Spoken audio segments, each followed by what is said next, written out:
Bonjour tout le monde, j'espère que vous allez bien. Je reviens avec vous pour une nouvelle recette pour des farkas. Donc ce sont des petits biscuits secs à base de graines de sésame, d'amandes, de fruits confits, d'anis, de fenouil. Mais après, vous pouvez mettre ce que vous souhaitez à l'intérieur. Donc pour ces farkas, comme ingrédient, il va nous falloir 6 œufs, 160 ml d'huile, 100 g de fruits confits, 100 g de citron confit, 100 g de graines de sésame, 150 g de sucre en poudre, un sachet de sucre vanillé, 20 g de fenouil, 25 g d'anis que j'ai mixé, un sachet de levure chimique, 200 g d'amandes, donc que j'ai laissé tremper toute une nuit dans de l'eau de fleur d'oranger, et entre 800 à 1 kg de farine. Tout dépend de votre farine, si elle absorbe ou pas.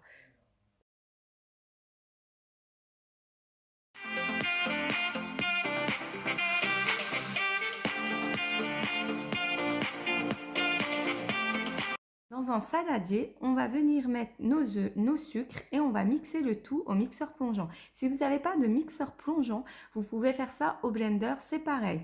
Ensuite, on va venir ajouter l'huile, graines de sésame, les fruits confits, les amandes, fenouil, anis et on viendra ajouter au fur et à mesure notre farine.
Ajouter notre farine.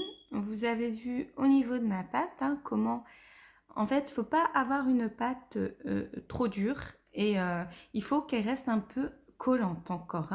Regardez comme ma pâte. Une fois que voilà, vous avez une pâte comme la mienne, on va venir façonner des boudins. Regardez comment je fais sur mon plan de travail. Comme ceci, voilà. Hop. Et on va venir les mettre sur une plaque de cuisson recouverte de papier sulfurisé.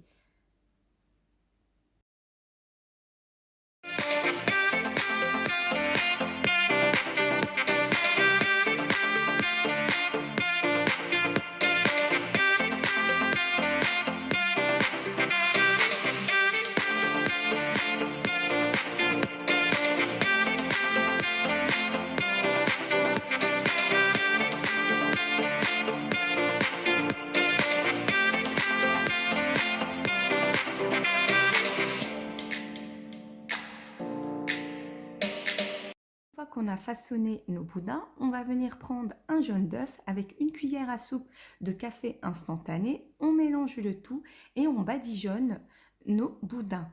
Une fois qu'on les aura badigeonnés, on va prendre une fourchette et on va faire des petits motifs sur nos boudins et faire des petits trous à l'aide d'un pic à brochette ou un cure-dent. Et on va les enfourner dans un four froid et à 140 degrés. Pourquoi? C'est pour pas que nos farkas se fissurent. Et en même temps, j'ai oublié de vous préciser qu'on va faire juste une demi-cuisson, donc pas une cuisson complète.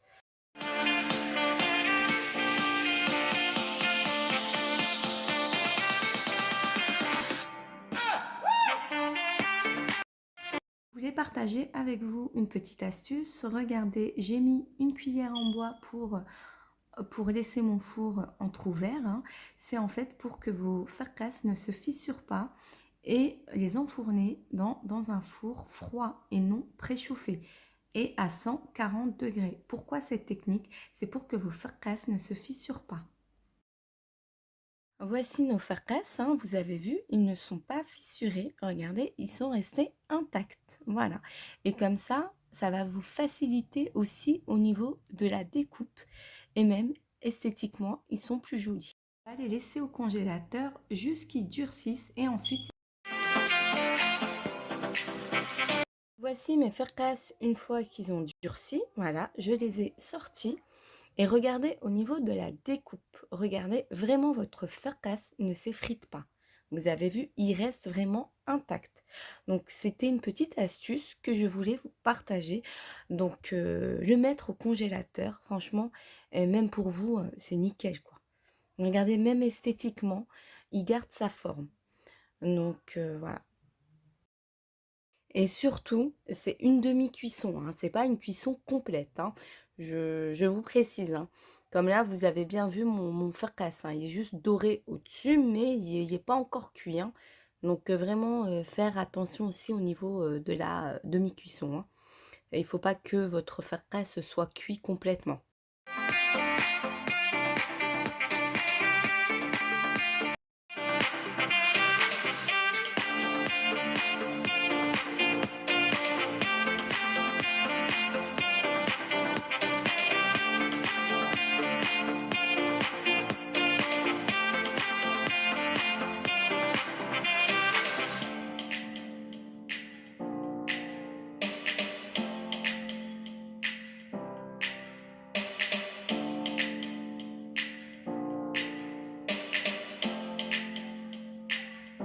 Une fois qu'on a découpé tous nos farkas, on va les enfourner pour une durée de 30 à 35 minutes, tout dépend de votre four, à 160 degrés.